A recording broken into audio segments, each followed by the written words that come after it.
নমস্কার বন্ধুরা, আশা করছি ভালোই আছেন। বং কিচেন নতুন একটা রেসিপিতে আপনাদের স্বাগত জানাই। আমি আজকে যে রেসিপিটি করব সেটি শাপলা দিয়ে আর ইলিশ মাছের পাতুরি।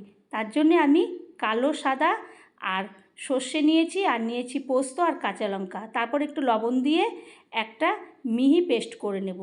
তো আমি এই রেসিপিটা কীভাবে করব শেষ পর্যন্ত না দেখলে একদমই বুঝবেন না। এদিকে আমি এই শাপলাকে আগের থেকে ভালো করে কেটে পরিষ্কার করে একটু লবণ মাখিয়ে রেখে দিয়েছিলাম, তাতে শাপলা থেকে জলটা, যে বাড়তি জলটা থেকে বেরিয়ে যাবে। এবার একটা আমি কাঁসার থালা নিয়ে নিলাম, তার মধ্যে শাপলাটাকে ঢেলে নিলাম।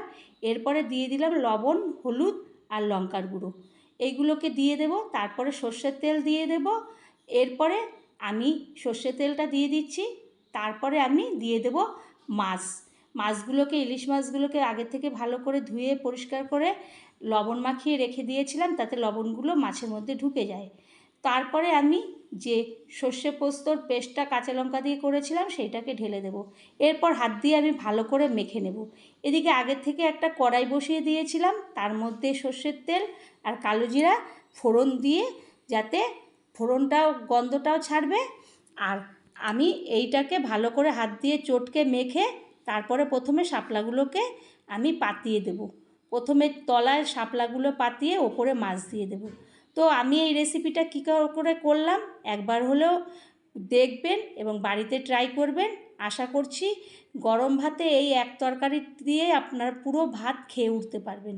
আর চ্যানেলটি যদি এখনও সাবস্ক্রাইব না করেন তো প্লিজ সাবস্ক্রাইব করবেন, লাইক, শেয়ার, কমেন্ট করবেন, পাশে থাকা বেল বাটনটি টিপবেন, তাহলে যে কোনো রেসিপি আপনাদের কাছে আগে পৌঁছাবে।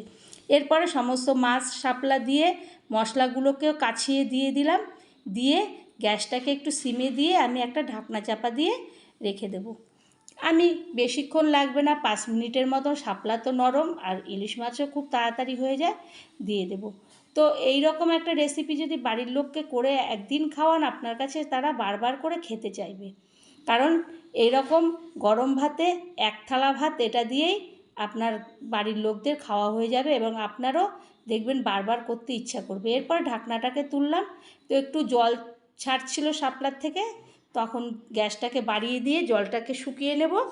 আর এদিকে কাঁচা পাকা লঙ্কা আমি চিড়ে ওপর থেকে দিয়ে দেব। কিছুক্ষণ পরে যখন জলটা শুকিয়ে আসবে, রান্নাটাও আমার কমপ্লিট হয়ে যাবে, তখন আমি একটা থালার মধ্যে ওগুলোকে, মাছটাকে তুলে নেব। তুলে তারপরে আমি শাপলাগুলোকেও তুলে নেব, একদম শুকনো পাতুরি হয়ে যাবে। তো যদি ভালো লাগে আবারও কোনো রেসিপিতে দেখা হবে। ততক্ষণের জন্যে ধন্যবাদ।